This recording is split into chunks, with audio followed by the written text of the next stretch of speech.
జనసేన అధ్యక్షుడు పవన్ కళ్యాణ్ పిఠాపురం నుంచి పోటీ చేయనుండటంతో ఆ నియోజకవర్గంలో పార్టీ బలోపేతానికి వైసీపీ అధిష్టానం అన్ని ప్రయత్నాలు చేస్తోంది. అందులో భాగంగా పిఠాపురం ఎమ్మెల్యే పెండెం దొరబాబును స్వయంగా ముఖ్యమంత్రి జగన్ గురువారం తాడేపల్లికి పిలిపించుకుని మాట్లాడారు. పిఠాపురం నుంచి ప్రాతినిధ్యం వహిస్తున్న దొరబాబుకు ఈసారి టికెట్ ఇవ్వకుండా కాకినాడ ఎంపీ వంగా గీతను బరిలో నిలిపారు. అప్పటి నుంచి అసంతృప్తితో రగిలిపోతున్న దొరబాబును సీఎం పిలిపించుకుని మాట్లాడి సర్దుబాటుకు ప్రయత్నించారు. పవన్ పోటీ చేస్తున్నారు. ఈ సమయంలో అక్కడ పార్టీని బలోపేతం చేయాలి. మీరు పూర్తి స్థాయిలో సహకరిస్తేనే పార్టీ నిలబడగలదు. పొరపచ్చాలు లేకుండా కలిసి పనిచేసి పార్టీని నిలబెట్టండి అని సీఎం విజ్ఞప్తి చేసినట్లు తెలిసింది. పిఠాపురంలో రాజకీయాలు రోజు రోజుకి చాలా హీట్ ఎక్కుతున్నాయి. ముఖ్యంగా ఈ ప్రాంతంలో టీడీపీ మాజీ ఎమ్మెల్యే వర్మ వల్ల రాష్ట్ర వ్యాప్తంగా టీడీపీ జనసేన పొత్తుపైన చాలా ప్రభావం పడే అవకాశాలు మెండుగా కనిపిస్తున్నాయి. పవన్ కళ్యాణ్ పిఠాపురం నుంచి పోటీ చేయబోతున్నారన్న విషయాన్ని ప్రకటించినప్పటి నుంచి వర్మ శ్రేణులు పిఠాపురంలో పెద్ద ఎత్తున నానా రచ్చ చేస్తున్నారు. పవన్ కళ్యాణ్ చంద్రబాబు లోకేష్ లను దూషిస్తూ అనేక మాటలను కూడా అన్నారు. దీంతో అక్కడి నేత వర్మను పిలిపించి చంద్రబాబు నాయుడు సర్ది చెప్పినా ఒక ఎమ్మెల్సీ మినిస్టర్ పదవి ఇస్తారని హామీ ఇవ్వటంతో జనసేన పార్టీకి మద్దతు ఇస్తానంటూ వెల్లడించారు. ఇప్పటి వరకు బాగానే ఉన్న వర్మ మనస్ఫూర్తిగా పవన్ కళ్యాణ్ కు సపోర్ట్ చేస్తున్నట్లుగా పవన్ కళ్యాణ్ అభిమానులకు కనిపించలేదట. ఈ వ్యాఖ్యలపైన వర్మ తెలియజేస్తూ పవన్ కళ్యాణ్ పోటీ చేయకుంటే ఆ స్థానం నుంచి నేను టీడీపీ తరపున పోటీ చేస్తారని వర్మ వెల్లడించారు. దీంతో జనసేన నేతలు వర్మను సస్పెండ్ చేయాలని, అతన్ని క్రమశిక్షణలో పెట్టాలని అభిమానులు టీడీపీని రిక్వెస్ట్ చేస్తున్నారు. దీన్ని బట్టి చూస్తే పిఠాపురంలో జనసేన వర్సెస్ టీడీపీ అనేలా కనిపిస్తోంది.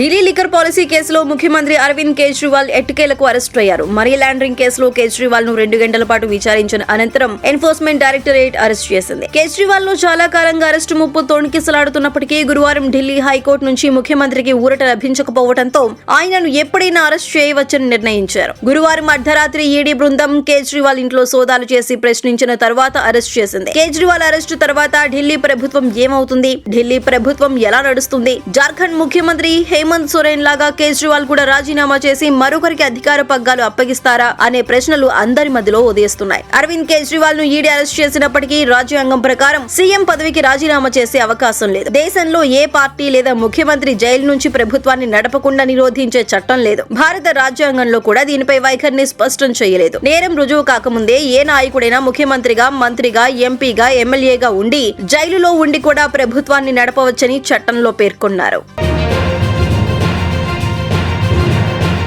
చెన్నై సూపర్ కింగ్స్ అనగానే గుర్తొచ్చేది ఎంఎస్ ధోని. ఈ జట్టు కెప్టెన్ గా ధోని సాధించిన విజయాలు చిరకాలం నిలిచిపోతాయి. అయితే ధోని సిఎస్కే కెప్టెన్సీ బాధ్యతల నుంచి తాజాగా వైదొలిగిన విషయం తెలిసిందే.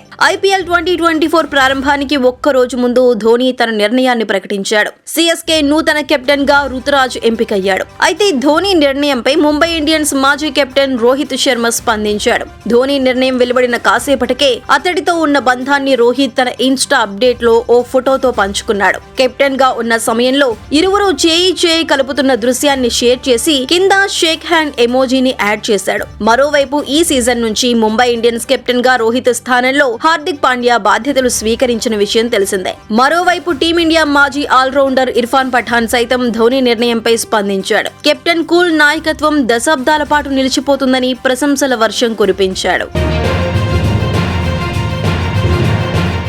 ప్రధాని నరేంద్ర మోదీ భూటాన్ పర్యటనకు ఈ ఉదయం బయలుదేరి వెళ్లారు. వాస్తవానికి నిన్ననే ఆయన పర్యటన ప్రారంభం కావాల్సిందే. అనివార్య కారణాలతో ఒకరోజు జాప్యం చోటు చేసుకుంది. తాజా పర్యటనలో భాగంగా ఆ దేశ అత్యున్నత పౌర పురస్కారం డ్రూక్ గ్యాల్ఫోను ఆయన అందజేయనున్నారు. ఈ అవార్డును మోదీకి 2021లో ప్రకటించారు. ఆ తర్వాత ప్రధానికి అక్కడికి వెళ్లే అవకాశం రాలేదు. ఇప్పుడు దానిని స్వయంగా భూటాన్ రాజు జిగ్మే ఖేసన్ నాంగ్యేల్ వాంగ్చుక్ చేతుల మీదుగా అందుకోనున్నారు. ఇరు దేశాల సంబంధాలను బలోపేతం చేసినందుకు, కోవిడ్ సమయంలో తొలి విడతలోనే 5 లక్షల టీకాలను అందజేయడం వంటి చర్యలు తీసుకున్నందుకు ఈ అవార్డును ప్రదానం చేస్తున్నారు. మోదీ గౌరవార్థం ప్రత్యేక కార్యక్రమాలు ఏర్పాటు చేశారు. ఇంధన వినియోగం, ఆహార సురక్షిత ప్రమాణాలపై ఒప్పందాలు జరగనున్నాయి.